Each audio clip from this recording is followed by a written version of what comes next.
Hello students, हम MSc final year का first paper पढ़ रहे हैं। फर्स्ट पेपर में मैं आप लोगों को मास स्पेक्ट्रोस्कोपी जो यूनिट आपकी थर्ड है वो स्टार्ट करवा रखी थी, जिसमें हम पढ़ रहे थे फ्रेगमेंटेशन पैटर्न। फ्रेगमेंटेशन पैटर्न्स में मैं आप लोगों को एल्केन का फ्रेगमेंटेशन पैटर्न कंप्लीट करवा दिया है। आज के वीडियो लेक्चर में हम एल्कीन के फ्रेगमेंटेशन पैटर्न स्टडी करेंगे और उसके साथ साथ मैं आपको एरोमेटिक कंपाउंड्स के फ्रेगमेंटेशन पैटर्न भी स्टडी कराऊंगी। क्लियर? अब देखो आप, हम बात कर रहे हैं फ्रेगमेंटेशन पैटर्न।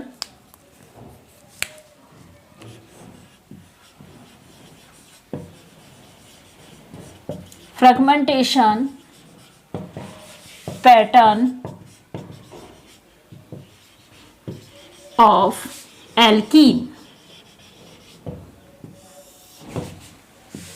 सबसे पहले हम मॉलिक्यूलर आयन पीक की बात करेंगे, क्योंकि उसमें भी मैंने आप लोगों को मॉलिक्यूलर आयन पीक के बारे में बताया था। मॉलिक्यूलर आयन पीक एल्कीन में मोर इंटेंस आती है as compare to alkane. Alkane के कंपैरिजन में एल्कीन की मॉलिक्यूलर आयन पीक की जो इंटेंसिटी है वो ज्यादा होती है। तो फर्स्ट बात, इंटेंसिटी ऑफ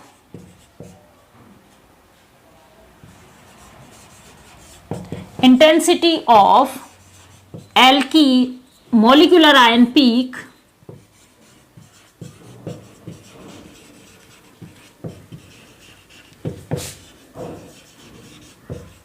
is greater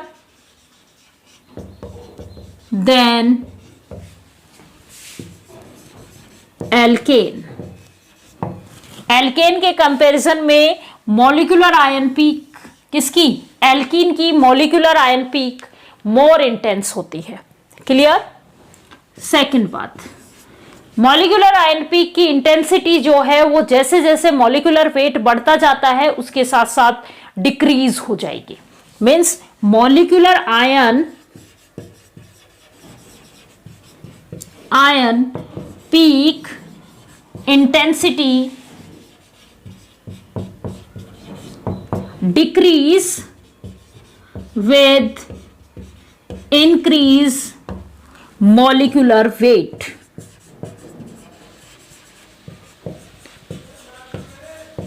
हम एल्कीन की ही बात कर रहे हैं। एल्कीन में हम जैसे जैसे नंबर ऑफ कार्बन्स बढ़ाते जाएंगे उसका मॉलिक्यूलर वेट बढ़ता जाएगा, उसके साथ साथ मॉलिक्यूलर आयन पीक की इंटेंसिटी जो है वो डिक्रीज होती हुई चली जाएगी। क्लियर यहां तक? थर्ड पॉइंट, अब यहां पे फर्दर फ्रेगमेंटेशंस क्या होते हैं? फर्दर फ्रेगमेंटेशंस यहां पे बीटा बॉन्ड का क्लीवेज होके एलाइलिक का फॉर्मेशन होता है, और एलाइलिक जो होगा वो आपका बेस पीक देगा, क्योंकि मोर स्टेबिलिटी आ जाती है रिजोनेंस के थ्रू। क्लियर? तो यहां पे मैंने आप लोगों को टाइप्स ऑफ फ्रेगमेंटेशंस बताए थे, वहां पे बताया था एलाइलिक। तो जहां पे डबल बॉन्ड है उसमें, उस केस में हमेशा बीटा बॉन्ड का क्लीवेज होता है, और जब बीटा बॉन्ड का क्लीवेज होगा तो एलाइलिक फॉर्म बनेगी, और ये जो है वो रिजोनेंस के थ्रू मोर स्टेबिलिटी आ जाती है। तो थर्ड पॉइंट क्या है?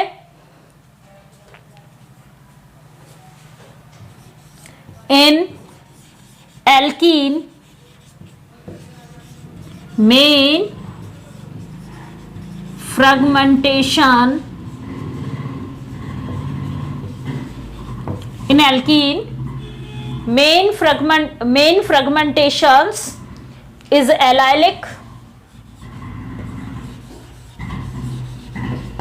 cleavage through carbon carbon beta bond।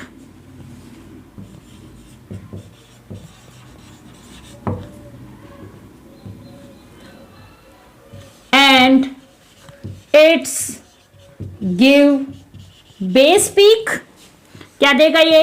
Base peak देगा ड्यू टू resonance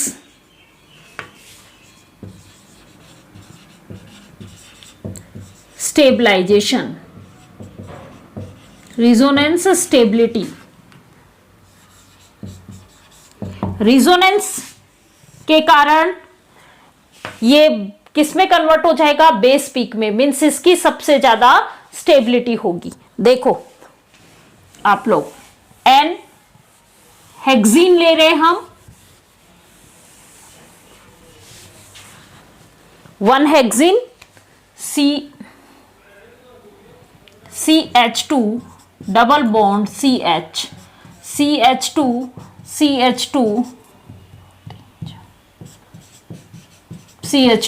CH3। क्या कहा? सबसे पहले मॉलिक्यूलर आयन पीक बनेगी, 70 इलेक्ट्रॉन वोल्ट एनर्जी दी आपने, यहां से एक इलेक्ट्रॉन रिमूव होगा, और रिमूव होने का मैंने ऑर्डर बताया था कि यदि कार्बन कार्बन बॉन्ड से होगा, कार्बन कार्बन बॉन्ड भी यहां पे प्रेजेंट है, कार्बन कार्बन सिंगल बॉन्ड भी यहां पे प्रेजेंट है, और कार्बन कार्बन डबल बॉन्ड भी यहां पे प्रेजेंट है, तो किससे होगा? पाई इलेक्ट्रॉन से। यदि नॉन बॉन्डिंग इलेक्ट्रॉन होते तो पहले कौन से रिमूव होते? Non bonding electrons. यहां पे पाई इलेक्ट्रॉन प्रेजेंट है, इसलिए कहां से रिमूव होगा? पाई से। और यदि पाई नहीं होता उस केस में कार्बन कार्बन सिग्मा बॉन्ड से इलेक्ट्रॉन्स जाते, और फिर सबसे लास्ट में जाते कार्बन हाइड्रोजन बॉन्ड से। क्लियर? ये ऑर्डर था, आप लोगों को मैंने बताया था। यहां पे पाई बॉन्ड प्रेजेंट है, इसलिए जो इलेक्ट्रॉन्स का रिमूवल है, एक इलेक्ट्रॉन जो जा रहा है वो कहां से जाएगा? इस पाई बॉन्ड से जाएगा। ये जो पाई बॉन्ड है ये किस में कन्वर्ट हो जाएगा? भाई एक इलेक्ट्रॉन चला गया तो यहां पे क्या बचेगा? पॉजिटिव चार्ज और रेडिकल फॉर्म होगा। क्लियर? तो ये बनेगा CH2 CH, यहां पे पॉजिटिव और रेडिकल, CH2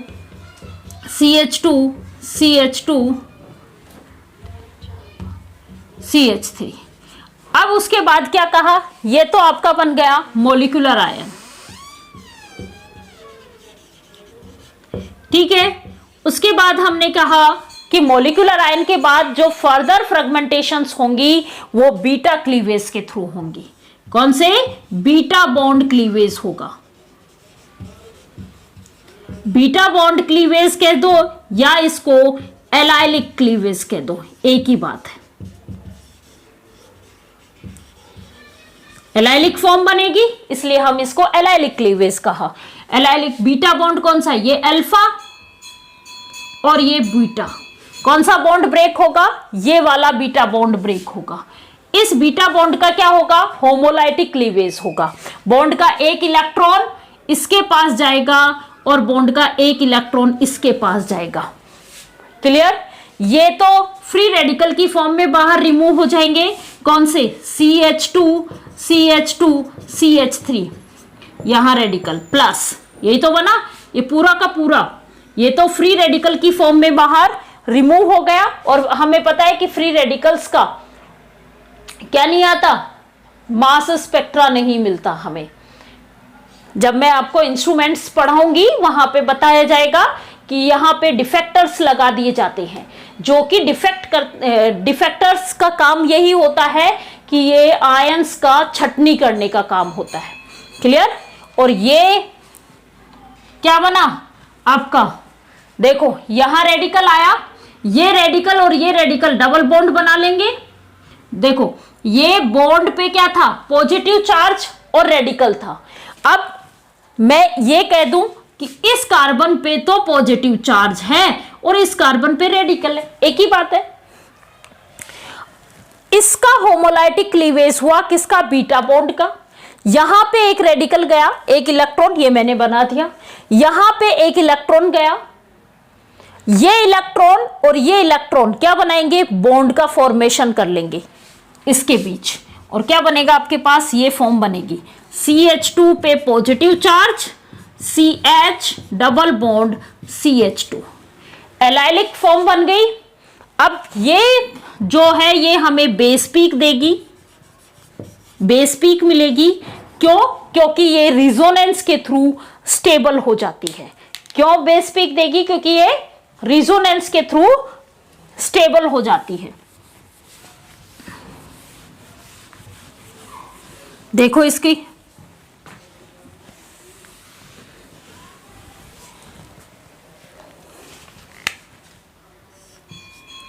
क्या होगा, ये बॉन्ड के इलेक्ट्रॉन यहां आ गए और ये यहां चला गया, CH2 double bond CH2 positive charge. Means ये जो पॉजिटिव चार्ज है ये तीनों कार्बन्स पे डिलोकेलाइज्ड हो जाता है रेजोनेंस के थ्रू, जिसलिए इसके ये क्या होगा, मोर स्टेबल हो जाएगा। और जब भी स्टेबिलिटी आती है, जो सबसे ज्यादा मोर स्टेबल कार्बोकैटायन होता है उसकी पीक जो है वो मोर इंटेंस होती है, और जो पीक ज्यादा इंटेंस की होती है हम उसको क्या मानते हैं, बेस पीक मानते हैं, और उसकी इंटेंसिटी किससे मेंशन करते हैं, 100% मेंशन करते हैं। ये M/Z आप कैलकुलेट कर लेना, M/Z कितने पे आता है, 36 कार्बन के 36 हो गए, 2 2 4 5, 36 और 5 41 पे जो पीक्स आती है वो एलाइलिक फॉर्म के कारण आती है और वो बेस पीक कहलाती है। क्लियर यहां तक। अब दूसरा टाइप का फ्रेगमेंटेशन क्या हो सकता है, एक एलाइलिक बॉन्ड क्लीवेज के थ्रू हुआ, अब दूसरा फ्रेगमेंटेशन क्या हो सकता है, फोर्थ पॉइंट, यदि यहां पे गामा हाइड्रोजन प्रेजेंट है, हमने पढ़ा था कि डबल बॉन्ड से गामा पोजीशंस पे कोई हाइड्रोजन प्रेजेंट होगा तो क्या होगा, MC-Lafferty रीअरेंजमेंट पॉसिबल है। मींस यहां पे MRI आयन का फॉर्मेशन होगा। तो चौथे टाइप का जो फ्रेगमेंटेशंस होंगे, if gamma hydrogen present in alkene then MC-Lafferty rearrangement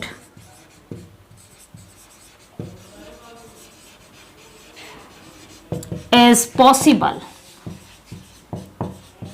तब क्या होगा, MC-Lafferty rearrangement पॉसिबल होगा।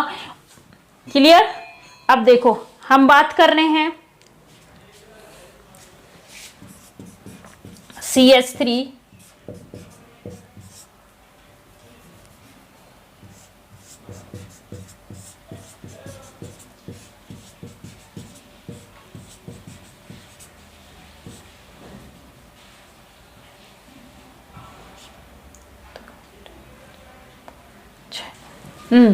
इसी का लेते हैं हम एग्जांपल, 1 हेक्सेन का सॉरी, इसी का एग्जांपल लेते हैं हम। यहां डबल बॉन्ड है, ठीक है।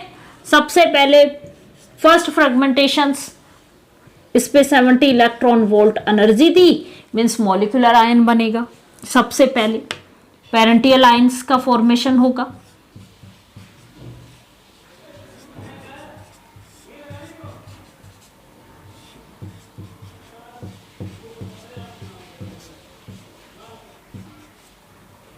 CH2 ये फॉर्म बनी, ये बॉन्ड ब्रेक हुआ, यहां पॉजिटिव और रेडिकल आ गया, ठीक है। अब देखो इस पॉजिटिव और रेडिकल से ये फॉर्म अल्फा, ये बीटा, ये गामा, मीन्स यहां पे क्या प्रेजेंट है, गामा हाइड्रोजन प्रेजेंट है। गामा हाइड्रोजन प्रेजेंट है तो क्या होगा, इसका MC-Lafferty रीअरेंजमेंट होगा। इसमें MC-Lafferty रीअरेंजमेंट कैसे होगा, बीटा बॉन्ड क्लीवेज होगा एंड गामा हाइड्रोजन ट्रांसफर होगा, जिससे क्या बनेगा, इन सब से हमें एक न्यूट्रल मॉलिक्यूल बाहर निकलेगा।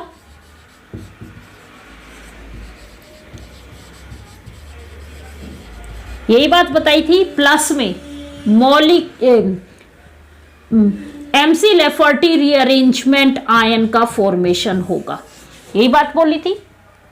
MC-Lafferty रीअरेंजमेंट मैंने आप लोगों को पढ़ा रखा है, उसमें यही सीखा था हमने। अब देखो वही काम हम इसके साथ करेंगे। गामा हाइड्रोजन को ट्रांसफर करो, बीटा बॉन्ड को क्लीवेज करो। ये बीटा बॉन्ड है, इसका क्लीवेज होगा, ठीक है। ये बॉन्ड के इलेक्ट्रॉन्स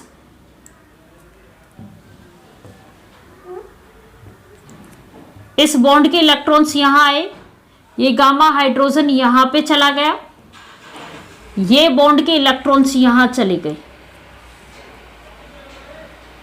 और क्या फॉर्म बनेगी आपके पास, ये form,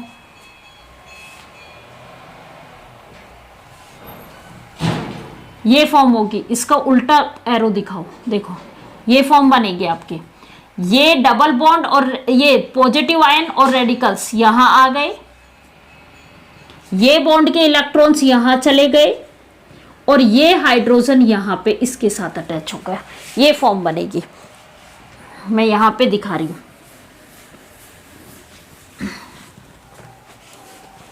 CH3 C double bond CH2, यही बाहर निकला यहां से भाई। यहां से हाइड्रोजन चला गया, ये बॉन्ड के इलेक्ट्रॉन्स, ये बीटा बॉन्ड था, इस बीटा बॉन्ड को हेटेरोलाइटिक क्लीवेज हुआ, दोनों इलेक्ट्रॉन्स इसके बीच में आ गए, तो इस कार्बन और इस कार्बन के बीच में डबल बॉन्ड हुआ, न्यूट्रल मॉलिक्यूल बाहर निकला प्लस।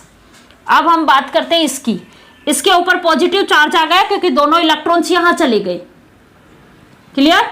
तो ये तो बन गया CH2 पॉजिटिव चार्ज, ये क्या बना CH3,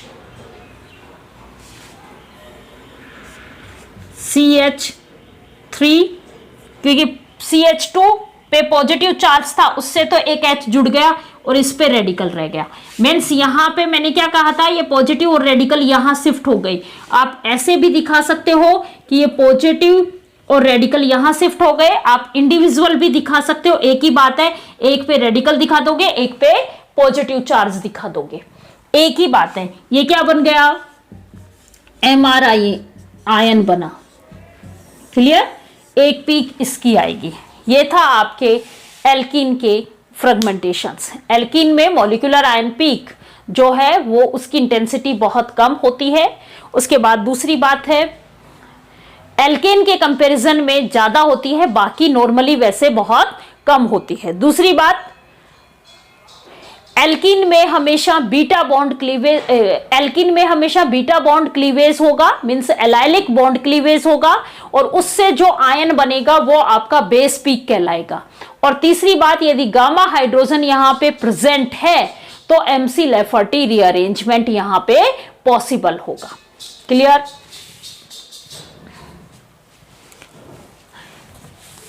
अब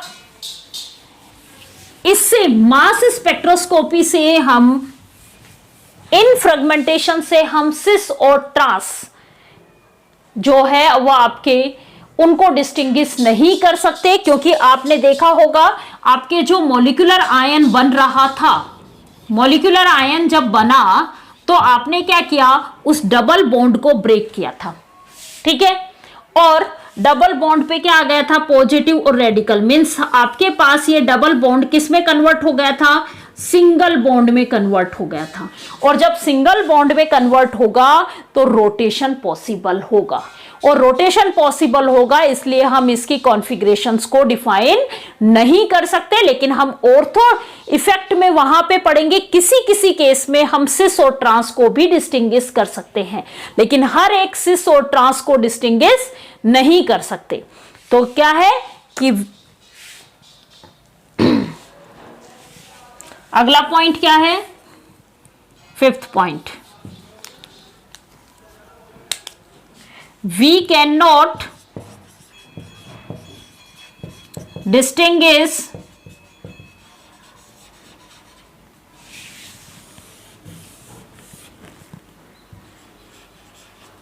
cis and trans alkene due to formation of single bond.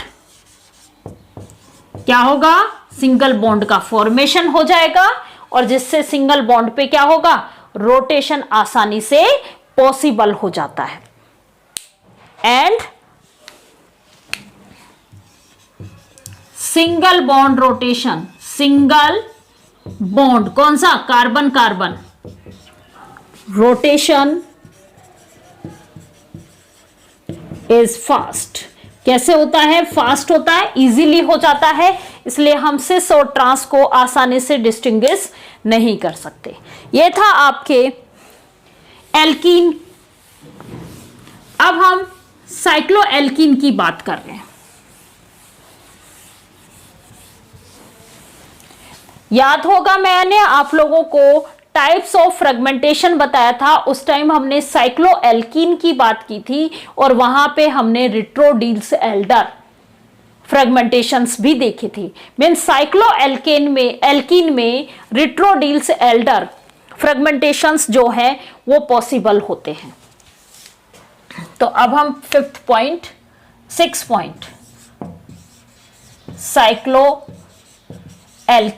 Cycloalkene में क्या होगा, रिट्रोडील्स एल्डर रिएक्शंस पॉसिबल होंगी। साइक्लोएल्कीन गिव फ्रेगमेंटेशन किसके through,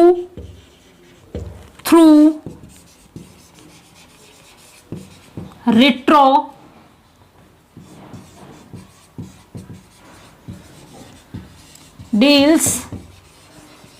Elder reactions. Retro Diels Alder reactions होती क्या है, मैंने आप लोगों को बता दिया था कि रिट्रोडील्स एल्डर रिएक्शंस वो रिएक्शंस होती हैं जो डील्स एल्डर रिएक्शंस के अपोजिट होती हैं। डील्स एल्डर रिएक्शंस में हम क्या करते हैं, दो यूनिट्स को आपस में जोड़ के साइक्लाइजेशंस का फॉर्मेशन करते हैं। यहां हम क्या करेंगे, साइकिल को तोड़ के दो डिफरेंट यूनिट्स में तोड़ेंगे हम। क्लियर। तो अब हम बात कर रहे हैं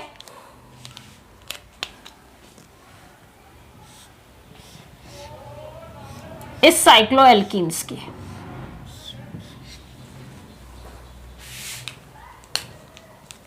सेवेंटी इलेक्ट्रॉन वोल्ट हमने एनर्जी दी इसको।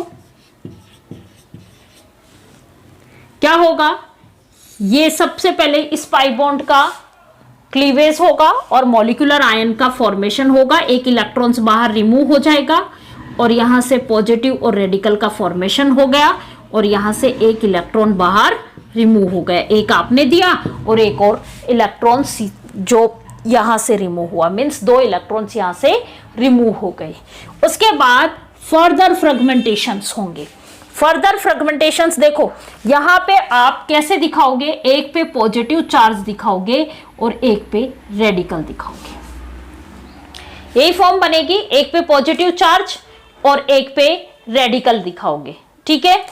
अब यहां पे बीटा बॉन्ड दोनों साइड है, ये अल्फा होगा और ये वाला बॉन्ड अल्फा बॉन्ड होंगे और ये बॉन्ड बीटा बॉन्ड होगा। Cleavage clear. अब आप लोगों को दोनों साइड के बीटा बॉन्ड का क्या होगा, क्लीवेज करना है। यही तो काम कर रहे थे आप, दोनों साइड के बीटा बॉन्ड का क्लीवेज कर रहे थे। Both beta bond cleavage.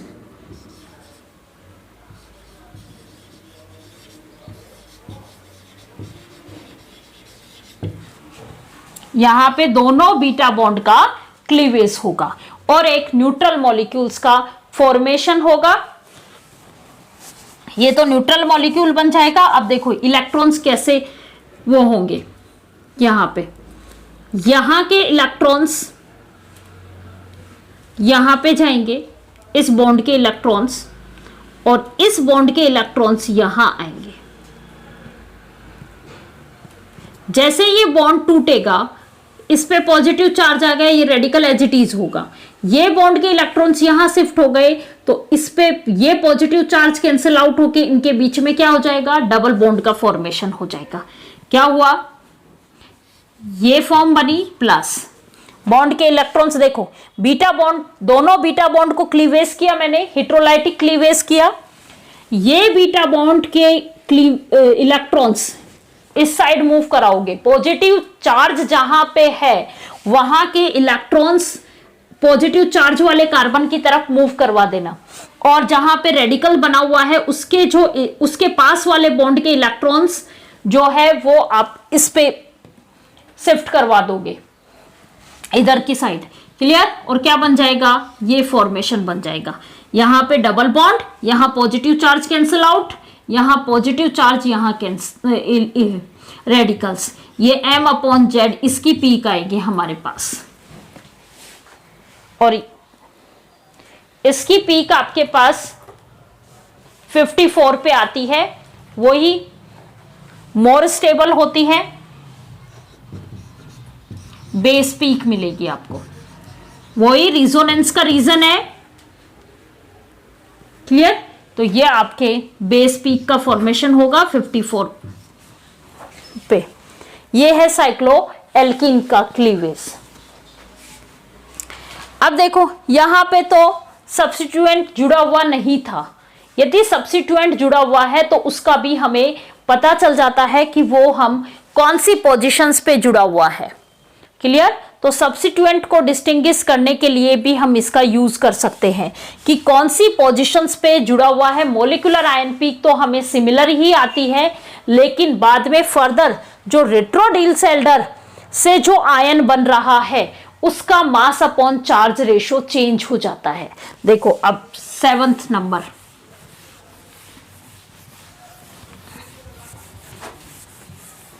Cycloalkene का ही पार्ट है ये, 7th नंबर। देखो इसका यूज हम डिस्टिंग्विश करने के लिए काम में लेते हैं।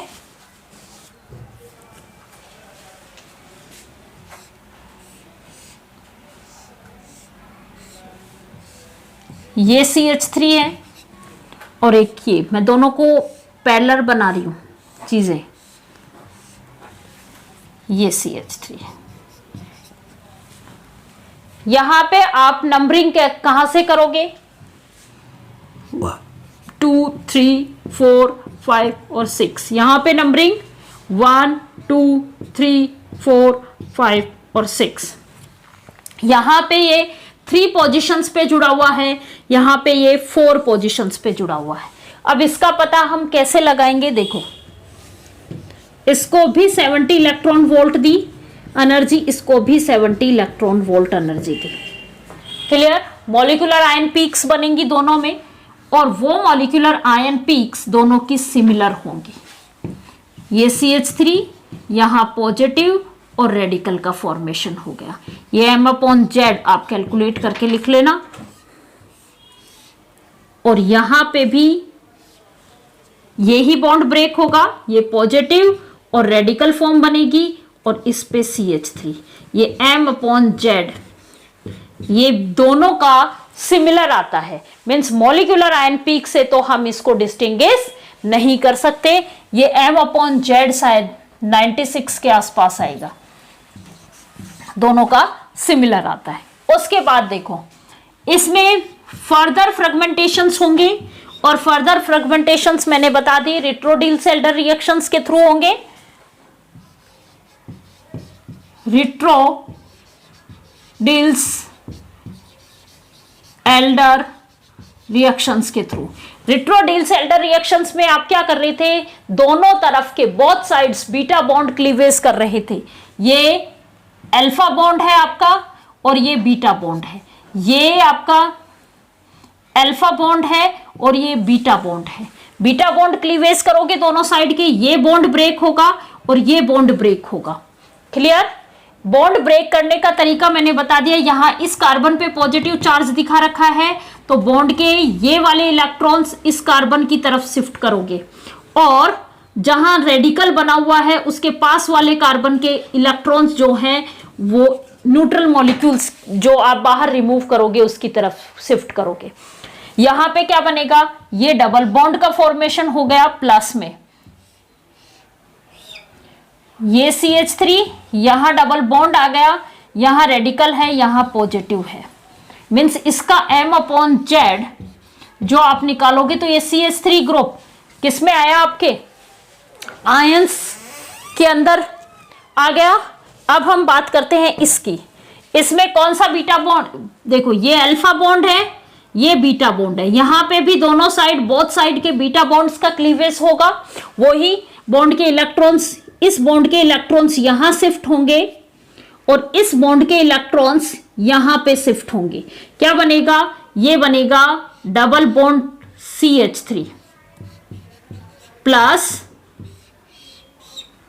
यहां पे डबल बॉन्ड, यहां रेडिकल और यहां पे पॉजिटिव चार्ज, मींस M/Z। यहां पे CH3 ग्रुप जो है वो न्यूट्रल मॉलिक्यूल्स का पार्ट बन गया।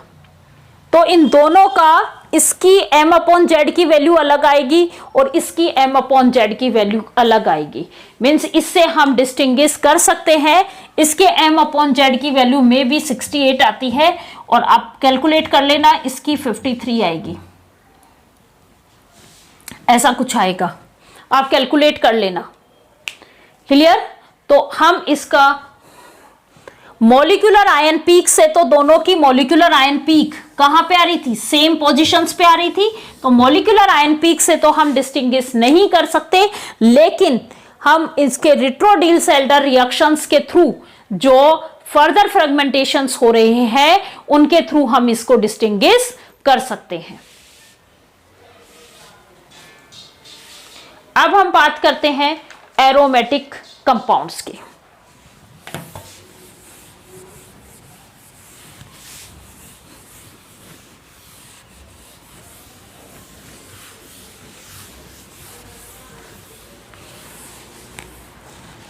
एरोमेटिक कंपाउंड्स,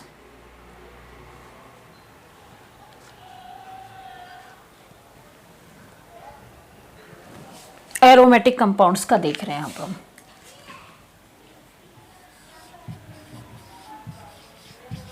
एरोमेटिक कंपाउंड, देखो सबसे पहले हम बेंजीन रिंग का सीखते हैं एरोमेटिक कंपाउंड्स में। एरोमेटिक कंपाउंड्स की पहली बात कि मॉलिक्यूलर आयन पीक जो मिलती है वो हमें more intense molecular ion peak मिलती है।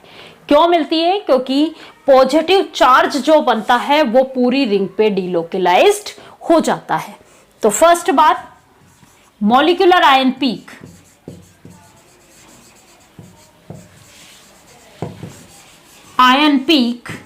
is more intense in aromatic compounds। Aromatic compounds में मॉलिक्यूलर आयन पीक जो बनती है ये कैसी बनेगी? मोर इंटेंस बनेगी। क्यों? देखो मैं बेंजीन की बात कर रही हूं, ये बेंजीन रिंग है, ठीक है। इस पे आपने 70 इलेक्ट्रॉन वोल्ट एनर्जी दी, क्या हुआ? इस कोई भी तीनों पाई बॉन्ड इक्वल है, कोई भी आपकी इच्छा है उस पाई बॉन्ड का क्या होगा, एक इलेक्ट्रॉन यहां से रिमूव हो जाएगा और ये पॉजिटिव और रेडिकल की फॉर्म में कन्वर्ट हो जाएगा। यहां से 2 इलेक्ट्रॉन्स बाहर निकल गए, एक इलेक्ट्रॉन इस बॉन्ड का और एक आपने जिसका बम्बार्डमेंट किया है उस इलेक्ट्रॉन्स का जिसके पास 70 इलेक्ट्रॉन वोल्ट एनर्जी है। कभी आप ये सोचो 2 इलेक्ट्रॉन कहां से रिमूव कर दिए, एक इलेक्ट्रॉन आपके मॉलिक्यूल में से निकलता है और दूसरा इलेक्ट्रॉन जो आपने बम्बार्डमेंट की वो केवल और केवल एनर्जी को एक्सचेंज करने के लिए काम आ रहा है। एनर्जी इस मॉलिक्यूल्स को ट्रांसफर कर दी और वो बाहर रिमूव हो जाता है। क्लियर? तो ये क्या होगा, ये पॉजिटिव और रेडिकल की फॉर्म में बन गया, ये बना। क्लियर? अब देखो ये जो पॉजिटिव चार्ज है ये पूरी रिंग पे डिलोकलाइज्ड हो सकता है। देखो ये बॉन्ड के इलेक्ट्रॉन्स यहां गए, क्या होगा, यहां पे डबल बॉन्ड आ जाएगा, यहां पे पॉजिटिव चार्ज आ जाएगा, यहां पे ये और यहां पे रेडिकल बना। अब ये बॉन्ड के इलेक्ट्रॉन्स यहां गए,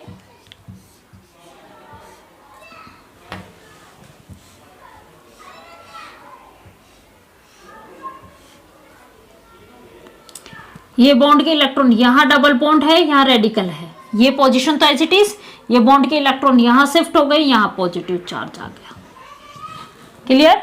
तो क्या हुआ, ये पॉजिटिव चार्ज जो है उससे रिजोनेटिंग स्ट्रक्चर्स बनी, और जितनी ज्यादा रिजोनेटिंग स्ट्रक्चर्स होंगी, या कहें कि ये पॉजिटिव चार्ज जितना ज्यादा डिलोकेलाइज्ड होगा, इसकी स्टेबिलिटी उतनी ही बढ़ जाती है।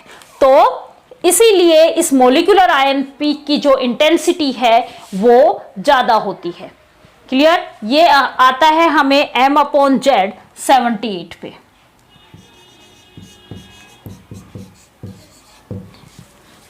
उसके बाद ये पॉजिटिव चार्ज है, यहां पे एक हाइड्रोजन भी प्रेजेंट है। यहां पे इस पॉजिटिव चार्ज वाले हाइड्रोजन का क्या होगा, होमोलाइटिक क्लीवेज होगा, और H रेडिकल बाहर निकल जाएगा, एक रेडिकल इसके पास रह जाएगा, एक रेडिकल इसके पास रह जाएगा। इस कार्बन पे जो रेडिकल आया और ये कार्बन का रेडिकल वापस से डबल बॉन्ड की फॉर्म में कन्वर्ट हो गए, और यहां पे इसके पास पॉजिटिव चार्ज रह गया। ये बाकी के ऐसे कोई चेंज नहीं आया। मैंने इसकी बात की, यहां पे इस कार्बन के पास एक हाइड्रोजन था, वहां से उस हाइड्रोजन का हम होमोलाइटिक क्लीवेज कर रहे हैं। एक इलेक्ट्रॉन ये लेके H रेडिकल की फॉर्म में बाहर रिमूव हो गया। ये कार्बन के पास रेडिकल आया, ये कार्बन का रेडिकल और इस कार्बन का रेडिकल डबल बॉन्ड बना लेंगे, और इस पे फिर से positive charge as it is रह गया। ये M/Z, क्योंकि हमें किसका मिलता है, मास स्पेक्ट्रा पॉजिटिव चार्ज का, ये 77।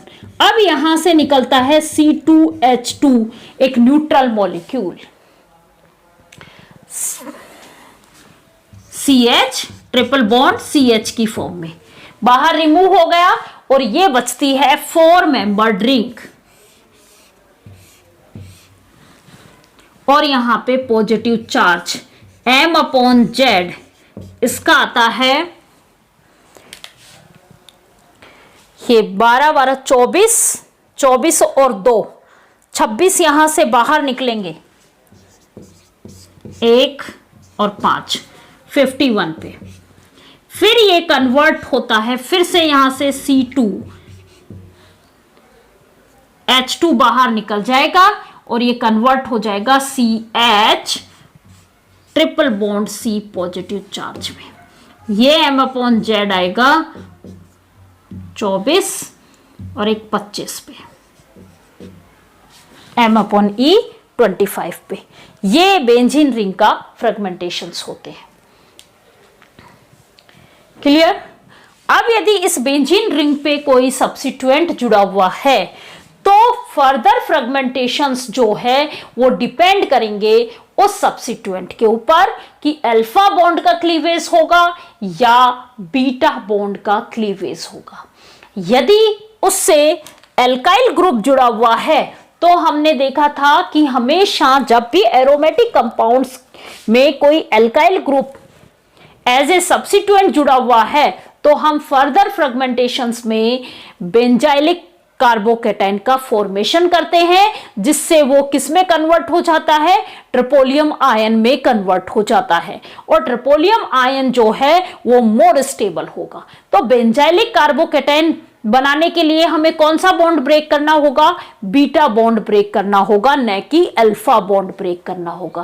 और यदि नॉर्मल है, एल्काइल ग्रुप वहां नहीं जुड़ा हुआ, कोई H ग्रुप जुड़ा हुआ है, हेलोजन जुड़ा हुआ है, C double bond O group, CHO group जुड़ा हुआ है, इस तरीके के ग्रुप जुड़े हुए हैं, तो वहां से अल्फा बॉन्ड का क्लीवेज होगा। क्लियर? तो अब हम सेकंड पार्ट पढ़ रहे हैं। सेकंड की बात करें, हमने बेंजीन की फ्रेगमेंटेशंस देख लिए, अब हम बात करते हैं सेकंड मैं आपको ये वाला ले रहे हैं, हम सब्स्टिट्यूएंट एरोमेटिक कंपाउंड्स की बात कर रहे हैं। यहां पे ये R ग्रुप। अब जो फर्दर फ्रेगमेंटेशंस होंगे वो डिपेंड करेंगे इस R पे, क्या है, मेन फ्रेगमेंटेशंस डिपेंड ऑन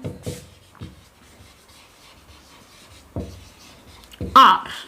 क्या होगा, if R is alkyl group, कोई एल्काइल चेन है, CH2 CH3 इस तरीके से जुड़े हुए हैं।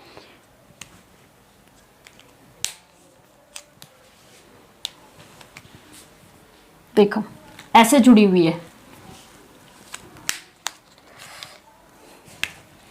R यदि आपके पास ऐसे हो, CH3 CH2 CH3 CH2 CH2 CH3 इस तरीके का ग्रुप जुड़ा हुआ है तो बीटा बॉन्ड क्लीवेज होगा, बीटा बॉन्ड क्लीवेज होगा। और बीटा बॉन्ड क्लीवेज होगा और क्या बनेगा, बेंजाइलिक कार्बोकैटायन फॉर्म होगा। और ये बेंजाइलिक कार्बोकैटायन जो है स्क्रैम्बलिंग के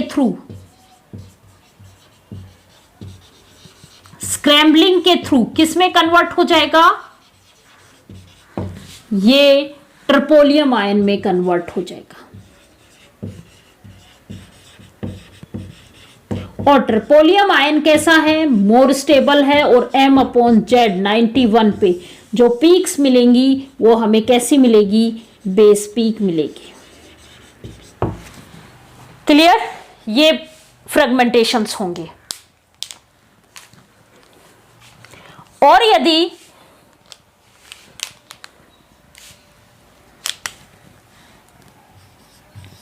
R ग्रुप जो है, ये वाला R की बात कर रही हूं, ये ग्रुप क्या क्या हो, हेलोजन हो सकता है, कोई NO2 ग्रुप हो सकता है, C+OH ग्रुप हो सकता है, कोई इस तरीके के ग्रुप हो तो क्या होगा, अल्फा बॉन्ड क्लीवेज होगा।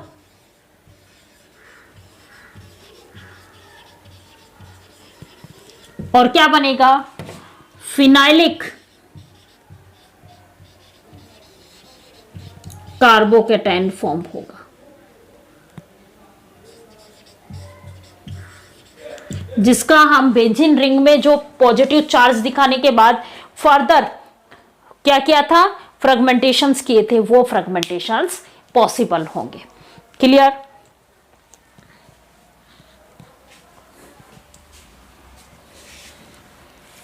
अब देखो थर्ड बात,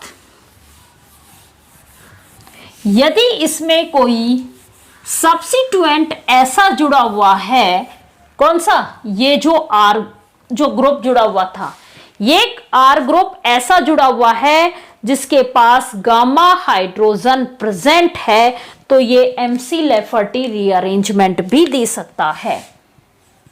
इफ R ग्रुप कंटेन क्या, गामा हाइड्रोजन, देन क्या होगा, MC लेफर्टी रीअरेंजमेंट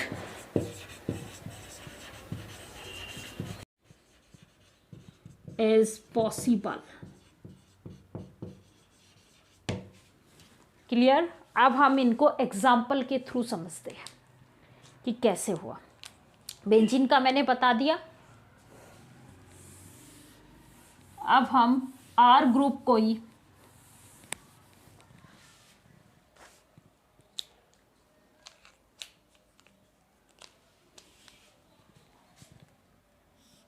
ये जोड़ते हैं।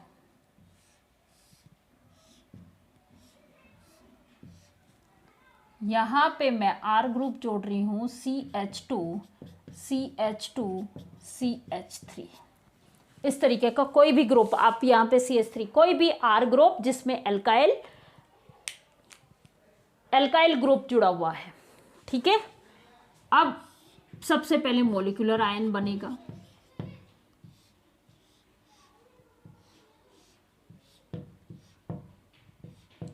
पॉजिटिव और रेडिकल की फॉर्म होगी CH2 CH2 CH3। अब देखो फर्दर फ्रेगमेंटेशंस जो हैं, ये M/Z आप कैलकुलेट करके लिख लेना, क्योंकि मैं नहीं लिख रही हूं। जितने भी कार्बन जुड़े हुए हैं उन सब का मॉलिक्यूलर मास और जितने हाइड्रोजन है उन सब का टोटल करके जो m/z आता है वो ये। क्लियर? उसके बाद अब देखो यहाँ पे 3 बीटा बॉन्ड है, ये रहा, ये रहा और ये रहा, और एक ये अल्फा है, ये अल्फा बॉन्ड है। मीन्स अल्फा बॉन्ड तो क्लीवेज नहीं होगा, क्योंकि मैंने आपको क्या बताया, आर यदि क्या जुड़ा हुआ हो, इस तरीके का कोई अल्काइल ग्रुप जुड़ा हुआ हो, तो कौन सा बॉन्ड क्लीवेज करोगे आप? बीटा बॉन्ड क्लीवेज करोगे। आप बीटा बॉन्ड भी कौन सा क्लीवेज करोगे? जिससे ज्यादा मास बाहर रिमूव हो रहा है। एक बीटा बॉन्ड ये था, ये भी था, ये भी था, लेकिन ये बॉन्ड हम क्लीवेज नहीं करेंगे। कौन सा बॉन्ड क्लीवेज करेंगे? जिससे अल्काइल ग्रुप और अल्काइल ग्रुप जुड़े हुए हैं, हाइड्रोजन वाले नहीं, जिससे और अल्काइल ग्रुप जुड़े हुए हैं, वो बीटा बॉन्ड हम क्लीवेज करेंगे। और जैसे ये बीटा बॉन्ड क्लीवेज हुआ, कौन सा क्लीवेज होगा यहाँ पे? हिट्रोलाइटिक क्लीवेज होगा। बॉन्ड की हिट्रोलाइटिक क्लीवेज होगा, सॉरी होमोलाइटिक क्लीवेज होगा। बॉन्ड के इलेक्ट्रॉन्स, एक बॉन्ड के इलेक्ट्रॉन इसके पास जाएगा, एक बॉन्ड का इलेक्ट्रॉन इसके पास जाएगा, और क्या होगा? रेडिकल्स का फॉर्मेशन होगा। ये तो CH2 CH3 रेडिकल की फॉर्म में बाहर रिमूव हो गया, और ये क्या बन जाएगा? ये डबल, ये डबल, यहाँ पॉजिटिव चार्ज इस पे आ गया, और इनके बीच में क्या आएगा? डबल बॉन्ड CH2 फॉर्म हो गया। अब देखो ये अपनी एरोमेटिसिटी को वापस बनाएगा। वापस बनाने के लिए क्या करेगा? ये बॉन्ड के इलेक्ट्रॉन्स जो हैं वो इन दोनों कार्बन्स के बीच ट्रांसफर हो जाएंगे, और पॉजिटिव चार्ज किस पे आ जाएगा? इस पे। स्टेबिलिटी लाने के लिए कार्बोकेटाइंस जो हैं वो रीअरेंज हो रहे हैं। यहाँ पे CH2 पॉजिटिव चार्ज, ये फॉर्म बनी, क्योंकि हमें पता है कि एरोमेटिक कंपाउंड जो हैं उनकी स्टेबिलिटी ज़्यादा होती है। तो ये अपनी एरोमेटिसिटी को वापस मेंटेन करने के लिए इस तरीके से ये रीअरेंज कर लेगा। क्लियर? अब देखो ये क्या बना? बेंजाइलिक कार्बोकेटाइन, और बेंजाइलिक कार्बोकेटाइन रीअरेंज होके स्क्रैम्बलिंग के थ्रू किस में कन्वर्ट हो जाएगा? 7 मेंबर्ड रिंग में कन्वर्ट हो जाएगा, और क्या बना लेगा?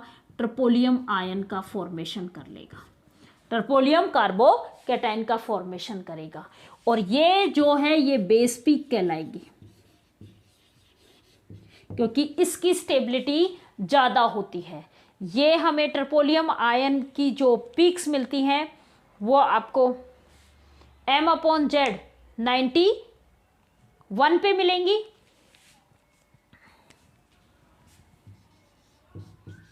और फिर ट्रिपोलियम आयन से 7 मेंबर्ड से किस में कन्वर्ट हो जाएगा? 5 मेंबर्ड रिंग में कन्वर्ट हो जाएगा। हर बार क्या बाहर निकलेगा? C2H2 बाहर निकलेगा। ये m/z 60, ये m/z जो है वो 65 पे मिलेगा हमें।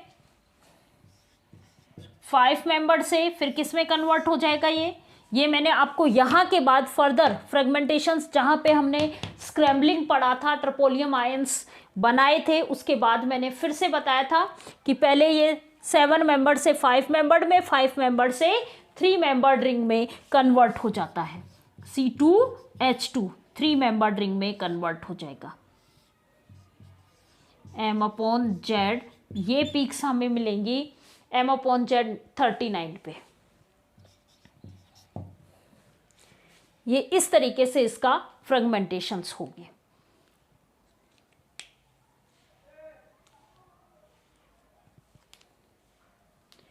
अब हम बात कर रहे हैं यदि गामा हाइड्रोजन यहां पे प्रेजेंट होता तो क्या हो जाता? MC-Lafferty रीअरेंजमेंट भी यहां पे पॉसिबल हो जाता। तो हम एक गामा हाइड्रोजन यहां पे लेते हैं, गामा हाइड्रोजन वाले का प्रैक्टिस करते हैं।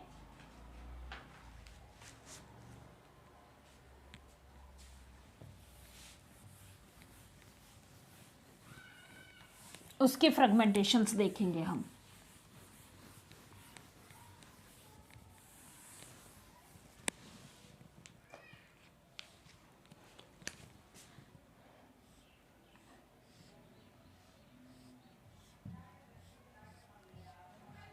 CH2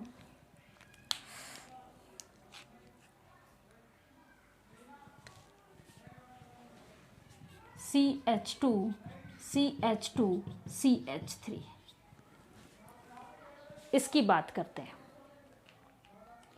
यहां पे क्या होगा, गामा हाइड्रोजन प्रेजेंट होगा, तो क्या होगा, MC लेफर्टी रीअरेंजमेंट भी पॉसिबल हो जाएगा। देखो, सबसे पहले मॉलिक्यूलर आयन पीक बनाओ, 2 इलेक्ट्रॉन्स बाहर रिमूव हो गए। मैं इस डबल बॉन्ड में इस पूरे पोर्शन को यहां जोड़ती हूं, जिससे आपको बनाने में आसानी रहेगी। इस पूरे पोर्शन को यहां पे जोड़ दो। एक ही बात है वैसे तो, लेकिन बनाने में आसानी रहेगी। क्लियर? ये यहां पे पॉजिटिव और रेडिकल फॉर्म हुआ, ये फॉर्म बनी CH2 CH2 CH2 CH2 और ये H। क्या होगा, ये इससे ये अल्फा हाइड्रोजन, ये बीटा और ये गामा, इतना ही बना लो। अब आगे तक मत जाओ। CH3 ये वाले की बात कर रहे हैं, ये है गामा हाइड्रोजन।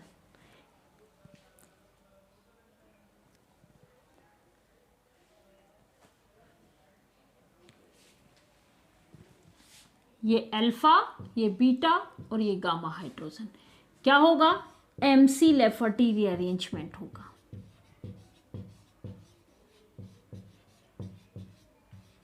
वो वाले भाई बीटा बॉन्ड क्लीवेज होके, ये बीटा बॉन्ड क्लीवेज होके वो वाले सारे ये पीक्स देगा, उसके साथ साथ यहां पे MC लेफर्टी रीअरेंजमेंट भी होगा। MC लेफर्टी रीअरेंजमेंट होने पे क्या होता है, बीटा बॉन्ड का क्लीवेज होता है, बीटा बॉन्ड क्लीवेज होगा। ये बीटा बॉन्ड के इलेक्ट्रॉन्स यहां चले गए, ये समझ लो ये लेके गया, तो ये तो एक न्यूट्रल मॉलिक्यूल बाहर रिमूव हो गया। क्या, CH2 डबल बॉन्ड CH2, ये तो बाहर चला गया।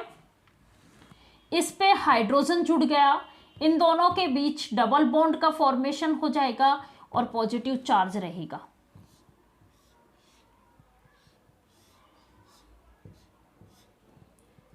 यहां पे हाइड्रोजन जुड़ गया, ये पॉजिटिव चार्ज, यहां रेडिकल मान लो, तो यहां तो हाइड्रोजन जुड़ा तो रेडिकल खत्म, यहां पे पॉजिटिव चार्ज CH2, इनके बीच डबल बॉन्ड का फॉर्मेशन हो गया, ये फॉर्म हो जाएगी। अब वही ये डबल बॉन्ड यहां चला जाएगा,